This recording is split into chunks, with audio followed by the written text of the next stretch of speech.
Me now is Democratic Senator Chris Coons of Delaware. All right, so Senator, have at it. How do you fix it? I'll start with an easy question. Well, thanks for the chance to be on. You're going to see a race tomorrow in Wisconsin where it's in pretty clear contrast how we are approaching the race for a Wisconsin Supreme Court seat. Elon Musk, Donald Trump's billionaire buddy, is out there handing out $1 million checks and writing $1 million checks to support the conservative in that race.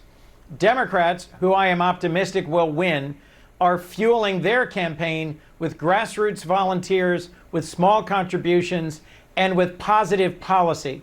We just won a state Senate seat in Lancaster, Pennsylvania, that hadn't been represented by a Democrat in 30 years and is in a Trump plus 15 district. We've got a lot of folks who are angry at what Elon Musk is doing and at how Trump is taking a hatchet to things that we value, like Medicaid that supports disabled children, like Social Security that helps all of us have a shot at retiring with dignity, and the Veterans Administration. Our core challenge is to focus the fight and to make it clear that we're looking forward and we are standing up to and fighting Donald Trump and Elon Musk. Okay, so focus the fight. That's precisely what I want to ask you about, because if you kind of take a step back, there are so many, let's call them OMG moments that you could be focused on. People being sent to an El Salvador prison without due process, students with visas being detained, the president trying to punish attorneys, ban some from federal buildings, saying he's not joking about a third term. And then there's what people say that they voted on, which is the economy. Inflation's still high. Wall Street doesn't know what to do about these tariffs. Where should your focus be? So I think the reason we lost principally had to do with millions of folks choosing not to vote. We lost to the couch more than we lost to Donald Trump. And if we focus on the issues that those folks care about and that we haven't talked enough about or fought for them hard enough on, I think we win. And one of those core issues is making America affordable again.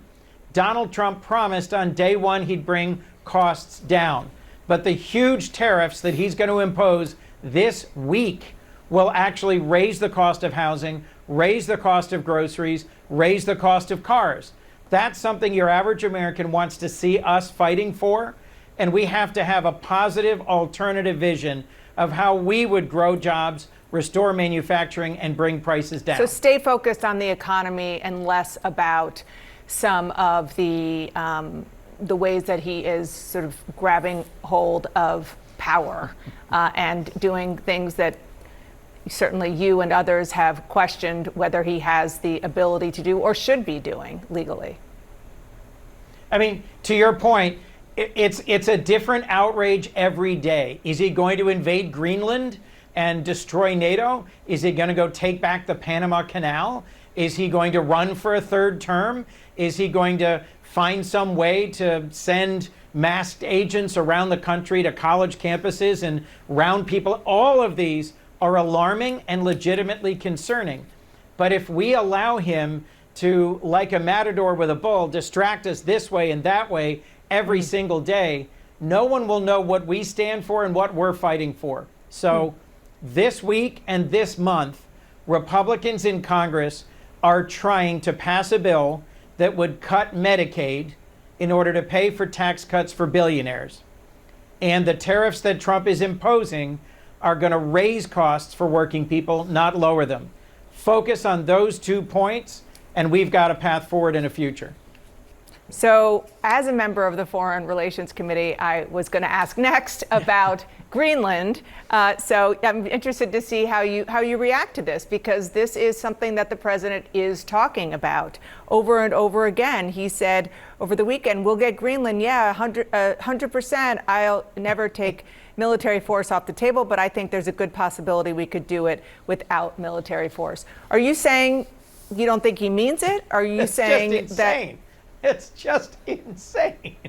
That's the problem, is that, look, my Republican colleagues say, oh, no, he's just negotiating. He just throws stuff out there. But he's the president, and he's threatening a NATO ally with military action. It's insane. It's unmoored. And we could spend all of our time huffing and puffing about how ridiculous it is. But look, your average Trump voter laughs at us and says he's owning the libs. And your average middle American says, why are you wasting your time worrying about Greenland? I can't even find it on a map. The challenge is that the Danes, our close NATO allies and partners, are angry, upset, and offended. So are the Canadians, the largest export and business partner for my home state and most home states. So it does have real consequences. He is threatening the NATO alliance. He's threatening our closest allies. It does have real world consequences. But we have to focus on the two issues that I said were the main issues for the Democratic Party and working Americans. Senator Chris Coons, thank you so much for being here. Really interesting conversation. I'll see you soon.